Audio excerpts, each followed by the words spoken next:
The disciples had failed to cure a boy of demons. So Jesus comes down after a time of fasting before God, and he speaks to that demon and drives it out, and the boy is healed. Right after that, the disciples came to the Lord privately to ask, Lord, why couldn't we heal that boy? Why couldn't we drive out that demon? And in verse 20, Jesus replied, because you have so little faith. I tell you the truth, if you have faith as small as a mustard seed, you can say to this mountain, move from here to there, and it will move. Nothing will be impossible for you. Now, what verse is that? That's verse 20. Where's verse 21? In your NIV, it's absent. There is no verse 21. Did they forget to number it? No, actually, verse 21 is not found in the two early manuscripts. However, it's found in many other manuscripts. And verse 21, and I'll read it from the New King James Version, it says, however, this kind does not go out except by what? Prayer and fasting. I believe the devil intended this truth to be missing because some of the early church scribes failed to put this verse in. Now, in my opinion, I think they did that on purpose because they felt like it must have been interjected because Jesus' disciples did not fast while he was on the earth. So they couldn't understand how Jesus could encourage his disciples to fast when they had not been fasting at that time. So probably some early theologians decided, that had to be added. I don't believe it was added. I believe the Lord is speaking of all time and trying to show us that there are going to be some breakthroughs in life, some miracles that are not going to happen until you combine prayer with fasting. Jesus, in Matthew 6, gives us the three main duties of a Christian. Matthew 6, why don't you turn there? You're here in Matthew. Matthew 6. Follow along with me very quickly. Notice, what does verse 2 say? So when you give to the, what does it say? Needy. What does verse 5 say? And when you pray. What does verse 16 say? When you fast. Are you ready for this? The threefold duty of man, of the believer, is to give, to pray, and to fast. In fact, I like to say these threefold duty is the threefold cord that will not break when the devil starts trying to pull you apart. There's a threefold cord. And here's what I've noticed. You get some Christians, they are good-hearted people. They love to help out the needy, and they give. And they're people of prayer, and they'll pray. But yet their life is missing something. The devil's pulling their life apart, pulling their marriage apart, pulling their health apart, pulling their finances apart. What's the problem?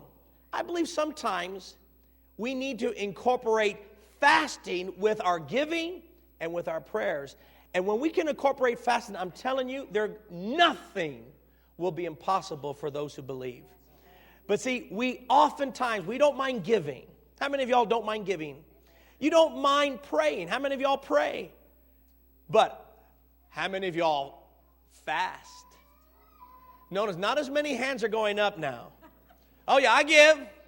I pray. Fast. I do slim fast. Not the same.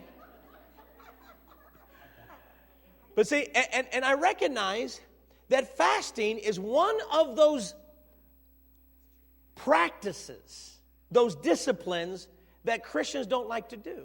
They don't mind doing the other two. But fasting, oh, no.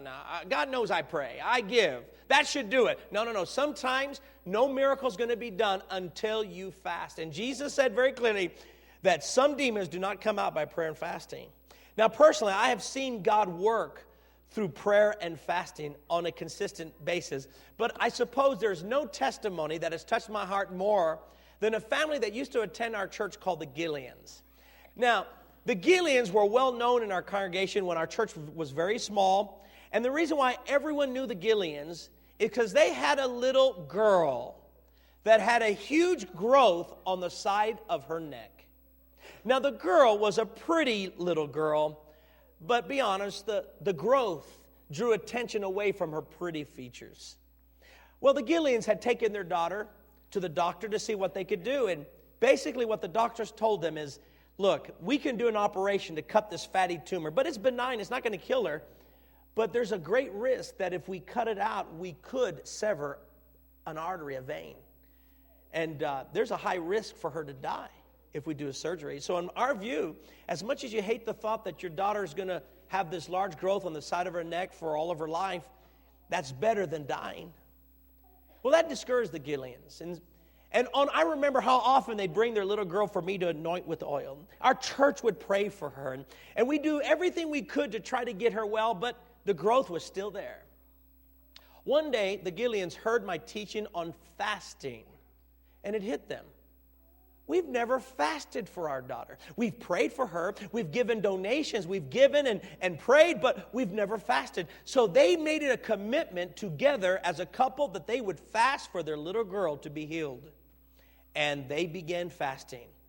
Just a day or two later, the daughter began to scream out in excruciating pain. Now, up to that point, their daughter never had any pain. It was just visually, cosmetically ugly looking, but there was nothing that was going to kill her or bring pain. But now she started having pain. Now, the Gileans could have thought, look at this. The moment we decided to fast, now our daughter starts to have pain with this growth. But you know what? They did not give up. God told them to fast, and they're going to fast. And they continued to fast for their daughter. Well, soon, the growth turned completely hard as a rock. It concerned them. They even called the doctor, and the doctor said, this is unusual. We don't know what's going on. And they said, well, she has pain, and now it's turned as a hard rock. They said, well, we don't know what to do. But you know what? The Gileans never gave up. They continued to fast that week for their daughter. And then they noticed one morning, as they woke up, the growth had gone down a little bit. And then before the day was out, the growth had gone down even more. The next morning, it was going down. And I'll always remember the call on a Saturday evening I got. It was the Gileans. Pastor, we got a great testimony. Can I testify to the congregation tomorrow? I said, well, about what? It's about our little girl. And of course, I knew their little girl. And I said, well, what happened to her? The growth is gone. Now, me being a man of faith, I said, really?